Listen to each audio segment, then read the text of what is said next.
In today's video, I'm going to teach you how to make your own animation in Card. By the end, you'll know how to add motion to your site in a clean, intentional way that enhances your design without overwhelming it.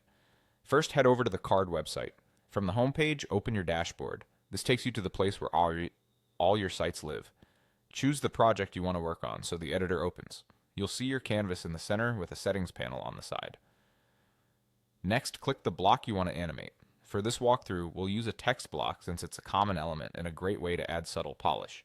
Once the text is selected, look to the side panel and find the animation section. That tab controls how and when the selected block moves into view. Open the animations dropdown to browse Card's built-in options. You'll find classic choices like fades, slides, and zooms, plus variations that feel snappier or more relaxed. Pick something that matches your site's tone. For example, a simple fade or a gentle slide often works well for headings and hero copy, while more dramatic moves can be reserved for callouts or key visuals. After choosing an animation, fine-tune how it behaves. Duration controls how long the motion takes from start to finish. Shorter durations feel crisp, longer ones feel smoother and more cinematic. Delay tells the animation to wait before starting, which is useful if you want elements to appear in sequence.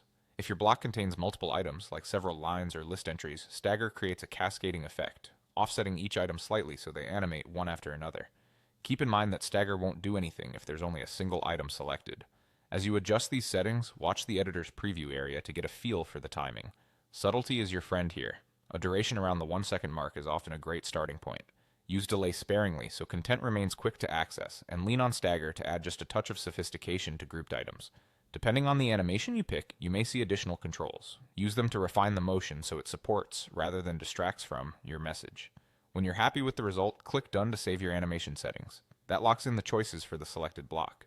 For a cohesive experience, apply similar timing across related elements and avoid animating everything on the page. Reserve motion for moments that matter. That's it, you've added a clean, purposeful animation in Card and tuned it to feel just right.